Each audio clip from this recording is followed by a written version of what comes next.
Votre magazine envoie du bois avec AMV, l'assurance des deux roues. Devis et souscription en ligne sur amv.fr. Bienvenue à tous sur enduromag.fr. Donc là, on est avec Manuel Beupart qui nous a accueillis pour cet essai des mid-size 4 temps.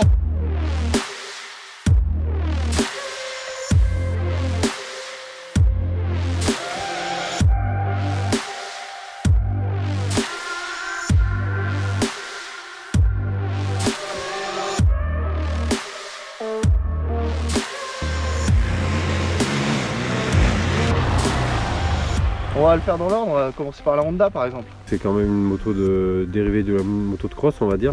Donc pour moi, super bien dans le spécial. Ouais. C'est vrai que c'est avec celle où je me sens quasiment le mieux pour attaquer comme il faut. Après je parle voilà, à un niveau on va dire élite.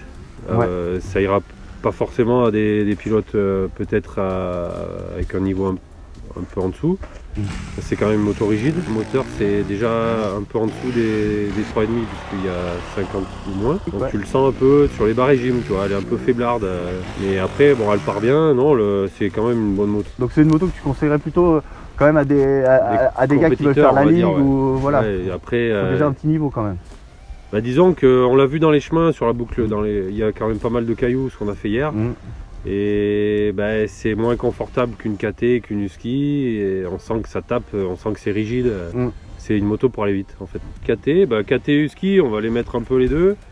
Pour moi elles sont quand même assez proches, même s'il y a quand même quelques différences. Pour moi la KT a un poil en dessus de l'Husky. Tu vois, les suspensions sont pour moi un peu meilleures sur la KT. Un poil plus rigide. Après je vais repartir là-dessus. C'est vrai que moi je demande des motos qui soient quand même assez rigides pour faire des chronos. Je fais ça depuis 20 ans. Bien sûr. Je regarde un peu moins l'aspect confort balade. Mais c'est vrai que c'est une moto qui ira super bien à des mecs qui vont partir en balade pour des longues balades sur 2-3 jours. C'est des motos qui sont quand même assez confortables dans les chemins, on sent pas les cailloux. Par contre, c'est ce que je disais hier, pour vraiment attaquer, on commence à faire talonner assez vite. C'est plus une moto de balade. Les deux d'ailleurs. L'Husky, c'est presque un peu plus mou que la KT. C'est ça, c'est ce que je voulais. La KT est un peu plus racing que l'Husky, qui fait vraiment balade, quoi. Ça. Après moteur 3,5, bah, on sent que c'est un 3,5 déjà. Elle part plus vite, même si j'ai ressenti presque sur les deux moteurs presque un peu violent, tu vois. Presque un peu fort d'un coup, tu vois.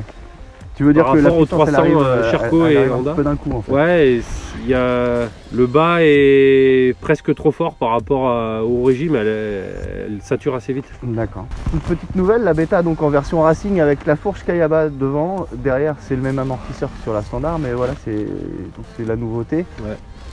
Qu'est-ce que tu as pensé de cette Beta? Écoute, moi je les avais lâchés en 2016, j'avais roulé pour eux. Écoute, ils ont bien évolué franchement, je pense que la Kayaba apporte vraiment un plus.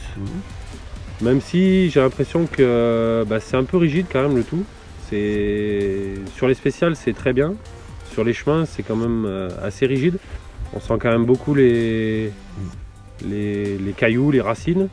Je pense que ça demande à être un peu assoupli. Après bon, c'est pareil, je pense que toutes les motos sont quand même... ont pas beaucoup d'heures, donc elles demandent à être rodées un peu plus. Donc à voir après avec plus d'heures, voir comment ça va se comporter. C'est pareil pour la Sherco, tu vois, c'est quand même assez rigide. Les Kayaba, elles demandent à être bien rodées pour que ça fonctionne correctement. Très bonne maniabilité. Non, j'ai trouvé une bonne moto aussi. Le moteur, il est quand même un poil plus fort que les 300. Après, j'ai pas dit plus efficace, j'ai dit un peu plus fort. Fine entre les jambes, un vélo quoi. Ouais, ça fait vélo. Par rapport à ce que 2015-2016, le truc qui m'a choqué c'est qu'elle fait petite entre les jambes, on dirait qu'on la place où on veut quoi. Ça a été vraiment dans le bon sens. Ok. Et la Sherco, ça repasse aux 300. J'ai été surpris par la Sherco. Le moteur est pour moi fort et linéaire, je dirais presque trop puissant tu vois des fois. Après c'est ce que je disais, les Kayaba un peu sèches encore, ça demande à être rodé ou peut-être assoupli un peu. Mais c'est une moto où on peut attaquer en spécial sans se faire peur et avec un moteur bluffant, j'ai trouvé. Il y a du bas, il y a du haut, il y a de la longe.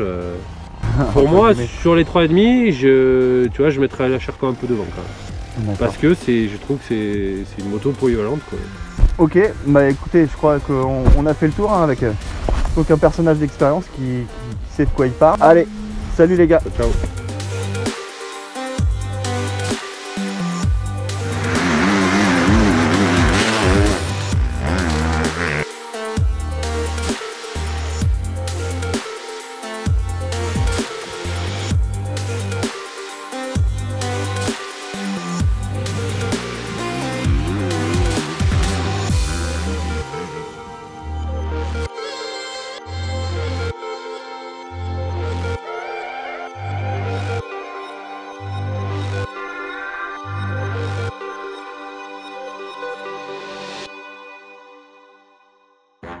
C'était votre magazine avec AMV, l'assurance des 2 roues. Devis et souscription en ligne sur amv.fr.